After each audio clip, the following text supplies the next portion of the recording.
A'udhu billahi minash shaitanir rajim. Bismillahir Rahmanir Raheem. Today, inshallah, we are going to do the tafsir and recitation of the very first surah of the Quran, Surah Al-Fatiha. And this surah is extremely important because we all recite it many times a day in our prayers. So this is an obligatory recitation of the surah.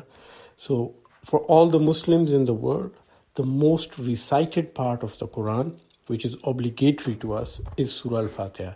The one we do by our own choice is Surah Al-Ikhlas, Qul huwallahu ahad, Allahu samad. But the one ordained by Allah to be recited the most is Surah Al-Fatiha.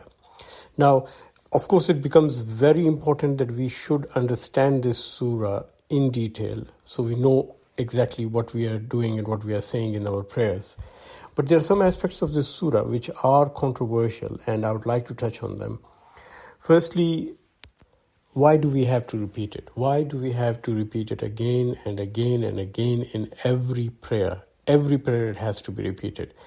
And there is a very important reason for that, and we'll talk about that. In fact, we'll talk about it at the very end of the surah. And it would also explain why do we have to repeat so many things in the salah. When we're praying, why do we have to say the same words again and again in the ruku, in the sajda, in the different parts of the prayer. Secondly, is the confusion between the words Rahman and Raheem. They sound very much alike, and what is the difference between the two of them? Third, within Surah Al-Fatiha, there is an answer, a secret answer to a very common question that almost every Muslim has asked in his life. And the question is, why doesn't Allah help me?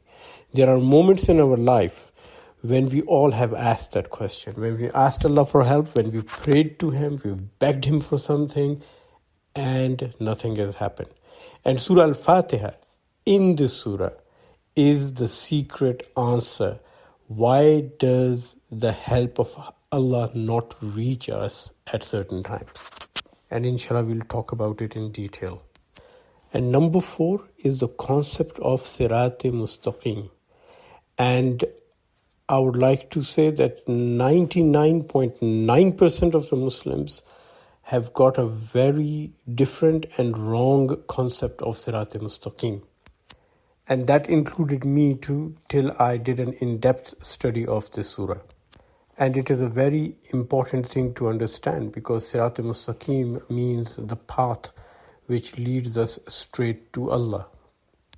So let's start with a general description of Surah Al-Fatiha. Al-Fatiha means something that starts or opens, an inauguration. So it is the start of the Quran. And it's also known as Quran, meaning the mother of Quran. And it is the first complete surah of the Quran which was revealed.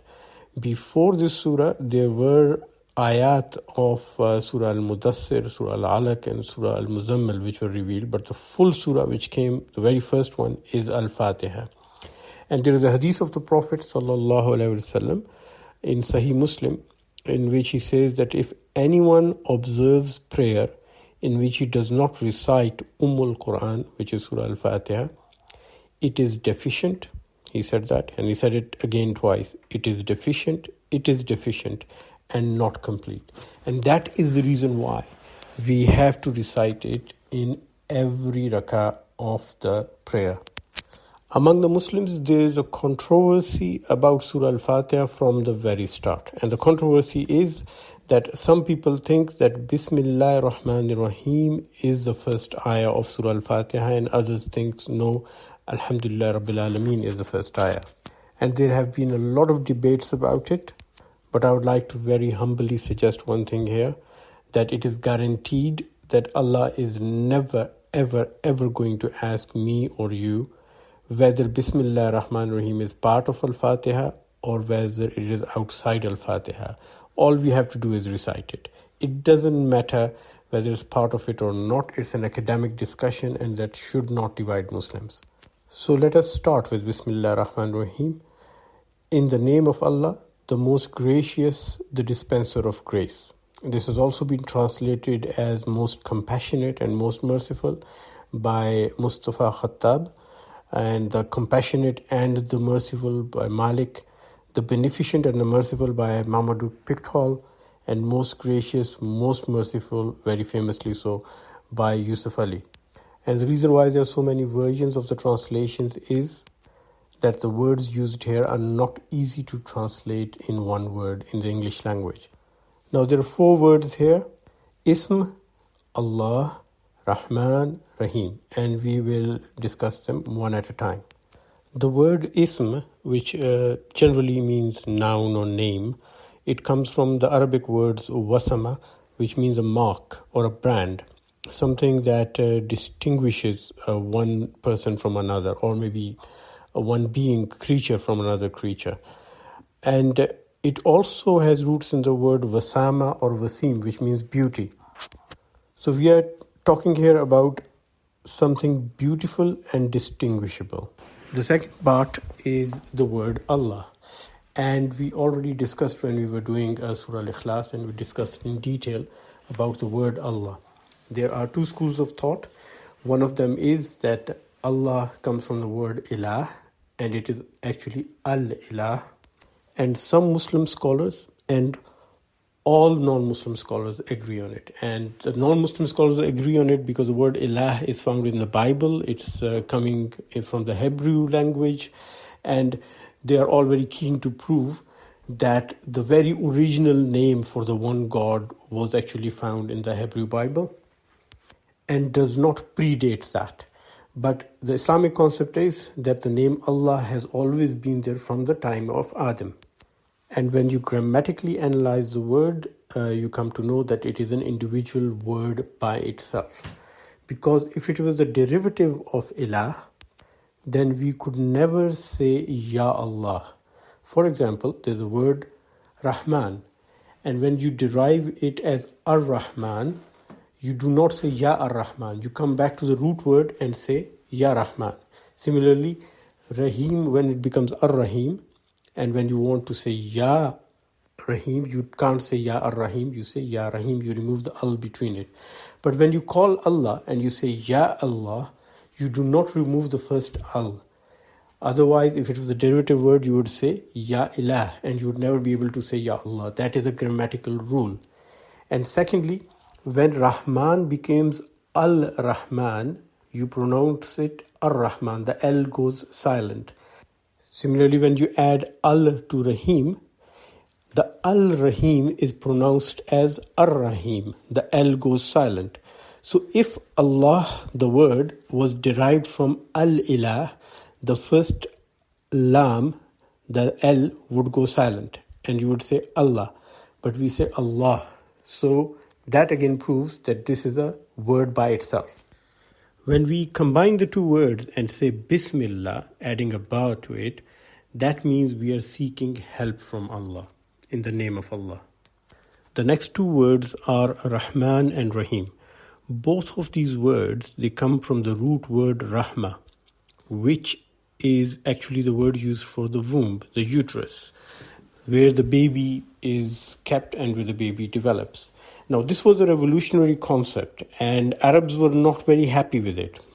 In fact, most of the people had a big objection to it because it was the first time in the history of mankind that Allah, the one God, the greatest God, and there was a concept of greatest God in almost every religion, the greatest God was referring himself by a word which was used for the female womb. And this is a very important concept in Islam. Now think of it. When the baby is in the womb of the mother, the baby is fed, protected, grown, sustained, and carried around by the mother.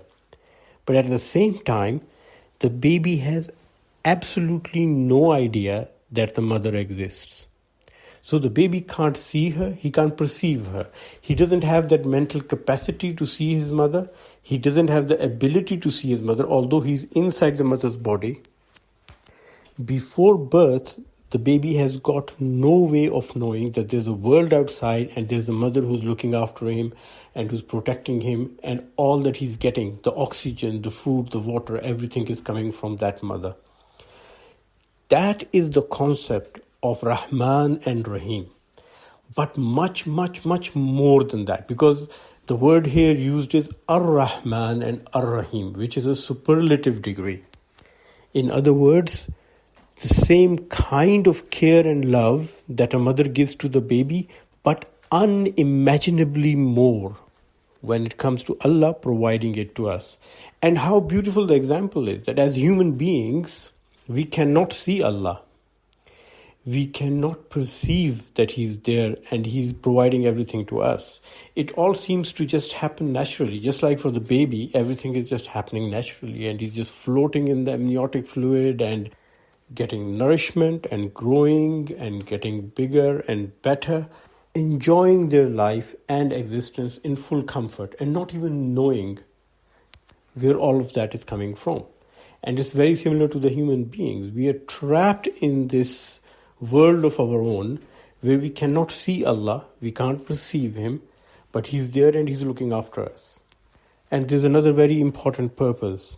Allah Ta'ala here is honoring the woman by mentioning His qualities in relevance to the womb. And this is not the first place and this is not the last place where a woman is honored by Allah. Surah An-Nisa, the fourth surah of the Quran, the very first ayah.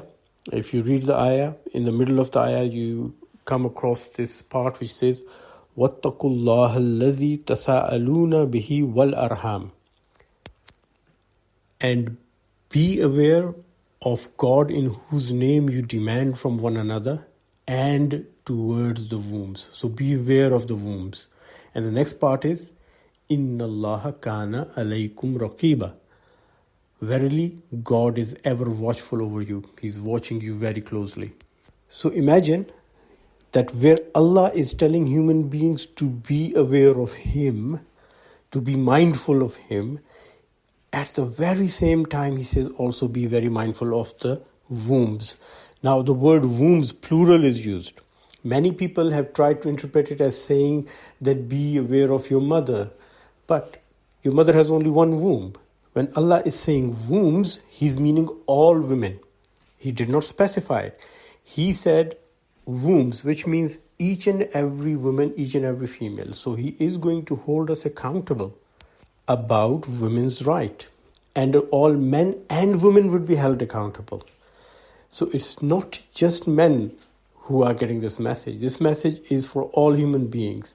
That whenever it comes to dealing with women, whether they are mothers or sisters or wives or daughters, you have to be extra careful not to violate their rights. Just like you have to be careful when it comes to the rights of Allah. Coming back to the words Rahman and Raheem, a question arises, why these two words are used with very similar meaning? And the answer is that by using these two words, Allah Ta'ala is covering the whole spectrum of mercy that He has for human beings. So the basic concept is of comprehensive, extreme, beyond expectations, mercy, love, and tenderness. But when you say Rahman, that means all of this is happening immediately, happening now in the present. So the immediate mercy, He's the giver of that. And Raheem is a permanent and long-term, never-ending, continuous act of mercy. And again, it's just not simple word mercy. The word mercy doesn't do justice to Rahman and Raheem. Rahman and Raheem is the one who is feeding you, protecting you, sustaining you, growing you, providing for you, and dealing with you with compassion, love, tenderness, and mercy, just like a mother.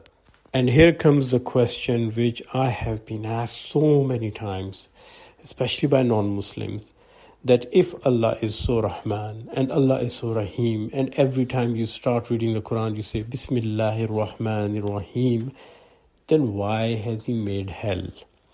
And why doesn't everyone go to Jannah?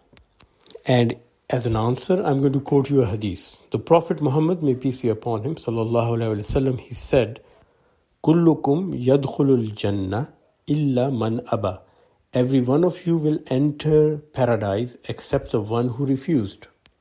And people asked him, they said, who's going to refuse going into paradise? وَمَنْ يَعْدَى مِنَّا يَا رَسُولَ اللَّهِ.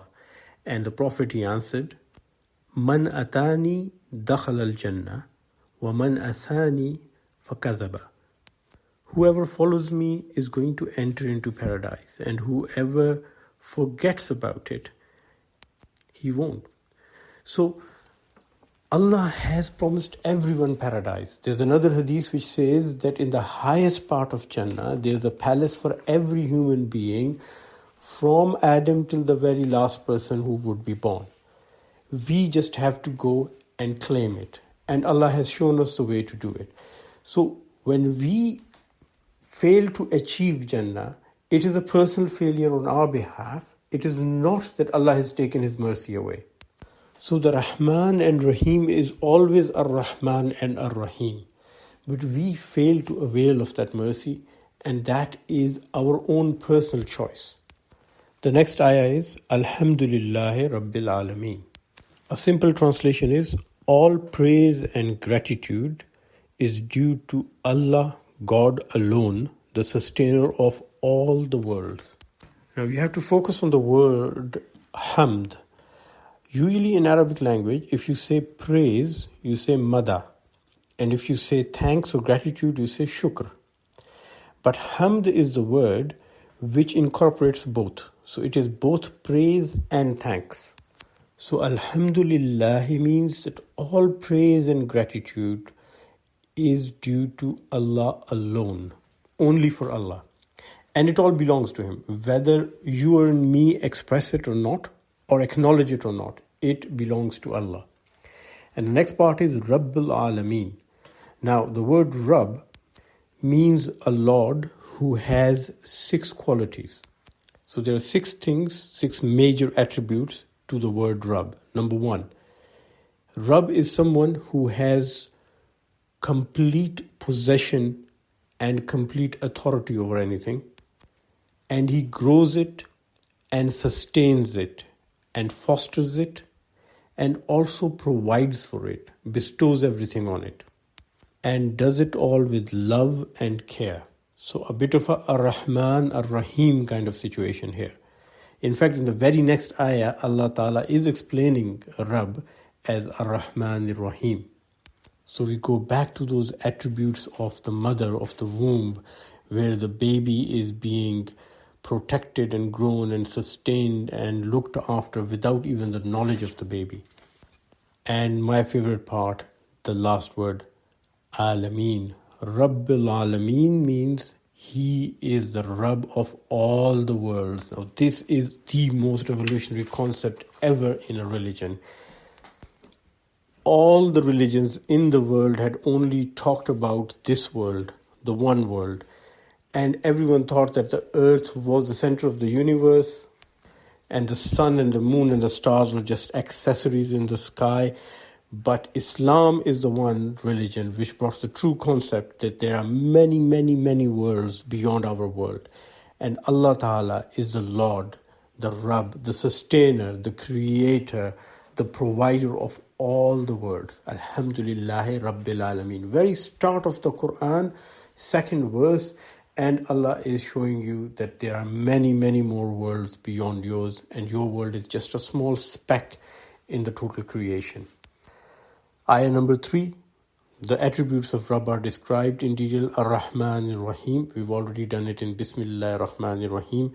So just to remember that when you say Ar-Rahman Ar-Rahim, that means the absolute beyond expectations, beyond your imagination, He gives you the love and care and mercy. Next ayah, ayah number 4, is Malik Yawmiddin, which means owner or master of the Day of Judgment. Now please notice last ayah was about the kindness and mercy of Allah, and this ayah is about the judgment of Allah. So there's a whole spectrum from one end of kindness and mercy to the other end of judgment, which Allah Ta'ala is giving us here. And the word deen, it means dealing basically, and also means judgment and government. It comes from the word dayan. Dayan means loan. And what a beautiful way to explain it. Loan is something that you have to return one day. And Yawmuddin is when we all go back to Allah and we are held accountable for what He lent us. Everything in this world belongs to Him, and He has lent it to us and let us enjoy it and use it. But He's going to hold us accountable for that. So whatever we did in life and whatever we did with our life and the resources and the opportunities He gave us, we are going to be accountable for it. The fifth ayah, ayah number 5, it has got two portions to it. The first one is Iyyaka na'budu, and then there is a connection wa. Iyyaka nasta'in is the second portion. So Iyyaka na'budu means you alone do we worship, which means there are no intermediaries, there's no one else in worship. And wa Iyyaka nasta'in says, and from you alone do we seek help. Once again, we do not seek help from anyone else, and we don't need any intermediaries to help us. So let's go over the first part, Iyyaka na'budu. The word abudiyya, from which na'budu comes, it means a combination of two things. Number one, worship, and number two, obedience. So it's not just the rituals, it's also being obedient and doing the deeds and the acts which have been prescribed to us. There are 5 elements of ibadah. The word ibadah in Arabic has got 5 elements. Number 1, obedience. Number 2, love. Number 3, trust, complete trust. Number 4, sincerity. And number 5, doing everything on the conditions which are set by God. So when a person worships Allah and is obedient to Allah and does the right deeds, they are doing ibadah. But if they worship Allah, like praying 5 times a day, going for pilgrimages and everything, but they are slave to their own desires, then it is not ibadah.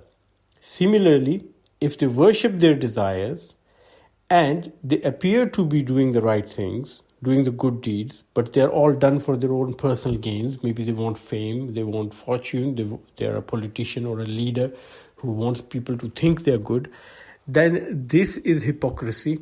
This is not proper ibadah either. And obviously, if they are neither worshipping nor doing the good deeds, then it's a totally lost cause too. Now, the second part is controversial. Wa iyyaka nasta'in. And from you alone do we seek help.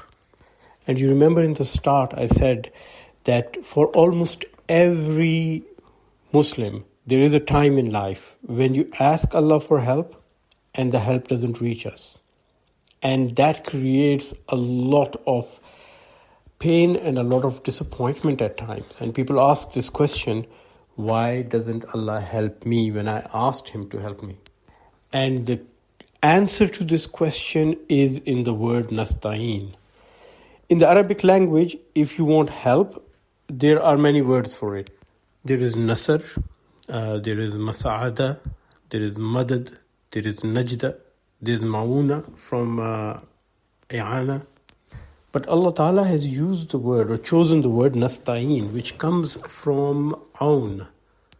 And ista'ana or aun is the help which comes to you when you are putting in an effort and doing something but can't finish it. Now, if you're not doing anything and sitting down, you would not get ista'ana. Ista'ana is always there and only there when you are actively trying to help yourself. So Allah's help is not the magic lamp that you rub and a genie comes out and it does whatever you ask him to do and you just sit there on the sofa and twiddle your thumbs. Because Allah Ta'ala says that if you take 1 step towards Him, He takes 10 steps towards you. So He is going to multiply your effort and make it easier for you, but you have got to put in the effort. And that's where we often fail. At times what happens is we are asking Allah for help and then we give up on the effort. And we sit back and we wait for a miracle to happen. Now Allah Ta'ala has got the ista'ana ready. But you have to take that 1 step for Allah's help to come to you 10 steps. But we fail to do that. So Allah's help is always there, but we fail to achieve it. Like they say, opportunity knocks, but if you don't open the door and you don't put the effort in there, you miss the opportunity. Ayah number 6. Ihdina siratal mustaqim. Guide us the straight way or the straight path. Now I must say this is one of the most misunderstood ayah of the Quran. And also the reason is that it is translated too simply. And most of the translations do not explain the meaning of the Sirat al-Mustaqim. And we'll talk about it in a minute. Let's start with the Ihdina. The word Ihdina comes from Hada or Hadiya, which means a gift. And when we say Ihdina, it doesn't mean guide me. It means guide us. It's in the plural sense. So Allah Ta'ala is showing us that there should be a collective thought process when we are talking about going on the straight path and doing the right things. And when it says as-sirat instead of ilas-sirat, it doesn't mean to the straight path. If it was just to the straight path, Allah Ta'ala would have said ilas-sirat. But Allah says as-sirat, which means guidance to and all the way to the end of the path. So we are not saying to Allah, point me the direction where I should be going. We are saying to Allah, please stay with me all the way till the end. That's the kind of guidance which Allah is going to offer us. And now to the most trickiest part of the ayah to translate. Sirat al-Mustaqim. The word sirat is often just like translated as a path, but there are many different words for path. I mean, in Arabic, you can say tariq, a road is called a tariq. You can say fajj, you can say share, you can say masar or sabil. But the reason why Allah Ta'ala has chosen the word sirat, it's because sirat means a path which is very long, it is very wide, and it is straight. So it's a long journey going to Allah and going on the right path. It will take time.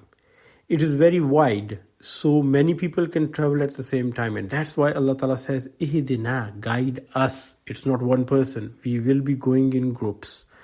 It won't be an individual effort. When you're doing the right thing, when you're fighting against evil and you're doing the good deeds and you're helping people and you're rescuing people, it's going to be a team effort. You can't do it on your own. And most importantly, sirat means a straight path.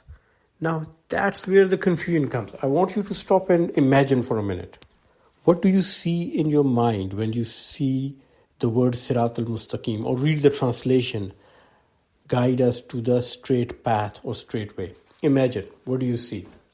What I see is a straight road going ahead, a wide road, straight road, long road, going straight down to the horizon. And you know what? That's not what it's meant here.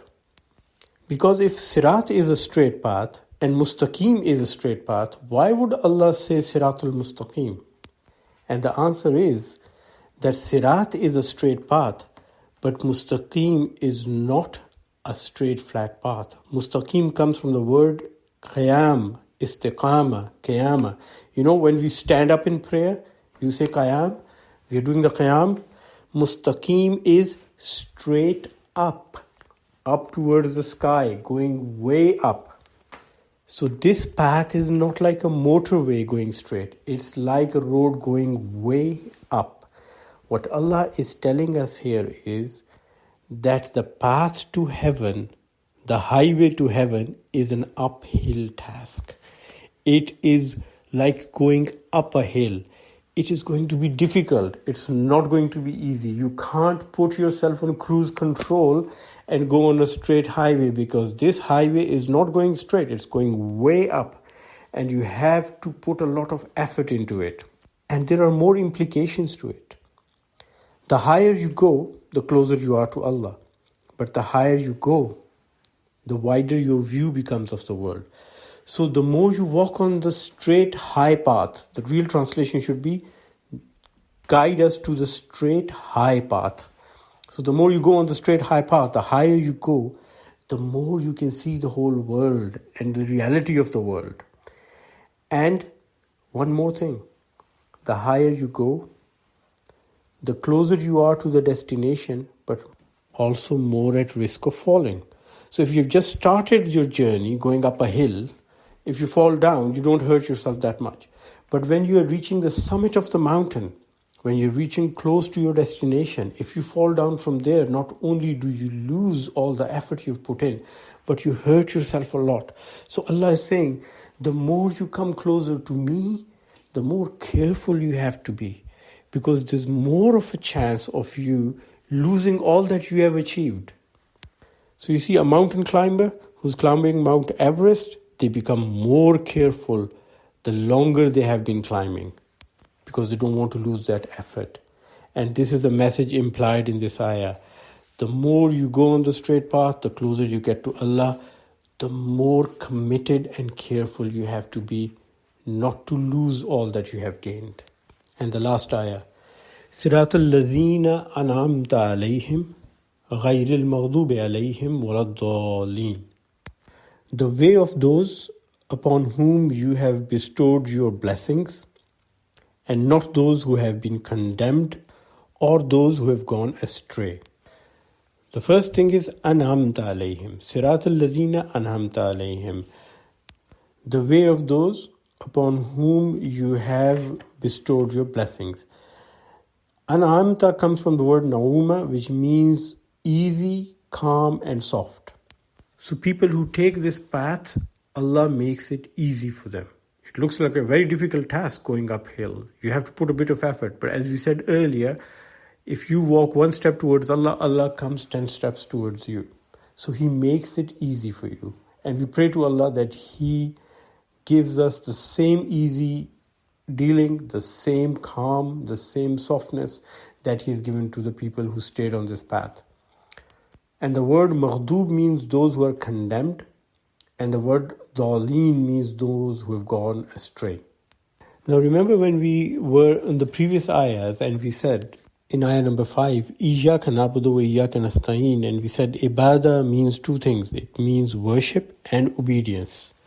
So for worship you need iman, and then you do the good deeds. So two things go side by side. You have the understanding and iman, faith, and the faith makes you do the good deeds. So if you have the right faith and you do the good deeds, the right deeds, you are on Sirat al-Mustaqim, on the right path. But if you lack the faith, you don't have the right faith, you don't have the right understanding, you end up doing wrong deeds. And that's what is called waladdaleen. These are the people who've gone astray because they don't know what to do. So they have an excuse though. However, if you do have the right understanding and the faith, but you're doing the wrong deeds, then you are maghdub, then you are condemned. So you see the beauty, how all the verses are connected to each other. So verse number 5 is describing the faith and the good deeds as na'budu. Verse number 6 is saying Sirat al-Mustaqim, when you have the right faith and you do the right deeds, you're on the right path. And verse number 7 is telling you how if one or the other goes wrong, what you end up with. Lack of faith, doing the wrong deeds, you've gone astray. Having the right understanding and right faith, but doing the wrong deeds, you are condemned. And at the end of ayah number 7, it is customary to say Ameen. Just like in Surah Teen, when you read the last ayah, which is Alaysa Allahu bi ahkamil hakimin, is not God the most just of judges? The sunnah is that you say Subhanaka fabala wa anna ala dhalika min ash-shahideen. All praise be to Allah, and yes, I am a witness upon it. So similarly, here it is sunnah to say Ameen at the end of Surah Al-Fatiha. And now the question we raised in the start, a very important question. Why on earth do we have to repeat Surah Al-Fatiha again and again and again, every time in every prayer? Whatever you pray, it's a sunnah, it's a fard, it's a nawafil, you're saying the Surah Al-Fatiha. And why do we repeat it? And here's the secret. Human beings have two types of brains. One is known as the primitive brain. This is a brain which is common with all the animals. And this part of the brain, it runs on emotions of anger, fear, love, happiness. So basically it's an emotional brain. All the responses which come from your emotions are from the primitive brain. Animals have it too. When we are born, this part of the brain is quite developed and we continue to use it. As a child, everything is emotional. You're angry, you're fearful, you love something, you hate something, you break something, you throw something. The childish behavior is all from the primitive brain. The neocortex, or the new brain, which develops the cognitive thinking, the right and the wrong, it starts to develop later in life. And once that brain is developed, we become mature. So you'll see the difference between the attitude of a 5 years old and a 50 years old. That is the difference between the emotional brain, using the emotional brain, the primitive brain, and the neocortex. But there's a problem. The problem is that the neocortex, the higher brain center, which is very special for the human beings compared to the rest of the animals, we've got a huge proportion of it. Our ratio of neocortex to the rest of the brain is 60:1. That brain develops late and it needs to be trained. And to get it trained, we have to use it again and again. If you don't use your higher brain, the higher centers of the brain, you keep going to the primitive emotional brain. And you would have seen that there are some people who even at the age of 40, 50 or 60 are acting like children. They are angry, they swear, they abuse, they shout, they punch, they pull out a gun and shoot or pull out a knife and attack. And all of this is coming from the primitive brain. The higher brain centers, cognitive centers, which make rational, sensible decisions, they only develop if they've been used again and again.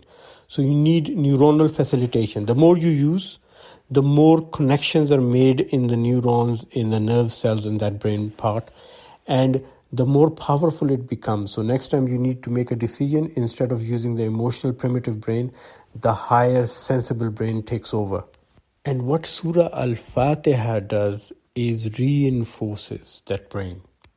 So what looks like simple repetition, that you're saying the same things, Bismillah Rahman and Raheem, Alhamdulillah Rabbil Alameen, Iyyaka na'budu wa Iyyaka nasta'een, Ihdina as-sirata al-mustaqim, and then you're saying Allahu Akbar and Subhana Rabbiyal Azim and Allahu Akbar and Subhana Rabbiyal A'la. This is all training your higher brain center. And you are getting it trained 5 times a day. And you're doing it again and again and again. This is Allah's way of training your intellectual centers, your sensible centers, your emotional control center. This is what makes us human. And all of this repetition is facilitating pathways, is facilitating neurons in the neocortex and making them fire again and again. Every time you say Alhamdulillah Rabbil Alameen, the same neurons get fired. They get more connections, they get more flow of current through them. And next time, little stimulus is required to fire them again. And you'll see the difference, that people who have been praying regularly, they become much more calmer. They become more in control of their emotions. And they are not controlled by their anger. They are not controlled by their hatred. They are not controlled by their fear. They are not controlled by their lust. They are controlled by their sensible thinking. But there's one problem. If we are reading Surah Fatiha and all the other surahs without understanding what it means, without knowing the meaning of the words, or with misunderstanding them, it is not going to have the same beneficial effect, because then it just becomes a ritual. It becomes a simple worship without translating into the good deeds and without translating into the understanding of the message. And I'll give you a simple personal example. I have struggled for years and decades with the question, why doesn't the help of Allah come when I ask Him for help? And there have been so many times in my life when I had difficult situation and I just sat back and asked Allah for help and prayed and prayed and prayed and it never came. The isti'ana never came. Iyyaka nasta'een never translated into help. And then when I understood Surah Al-Fatiha, I found out the problem was that isti'ana is the help which comes when you do end something. You start the process and Allah comes and help you. And if you sit back and expect that help to come, that help is there, but out of your reach. You have to reach out and take advantage of it. So let's pray that inshallah Allah Ta'ala gives us the true understanding of religion and makes us believe, understand and follow the message in its true spirit. Ameen summa ameen. Thank you very much for listening. Jazakallah khair. And special thanks to all those who made this effort possible, especially Yasser Salim, mashallah, as usual, working very hard to make the videos and upload them. Jazakallah khair. May Allah give us, and especially Yasser, reward in this life and the hereafter. Ameen summa ameen. Please remember everyone in your prayers. Assalamu alaikum wa rahmatullahi wa barakatuh.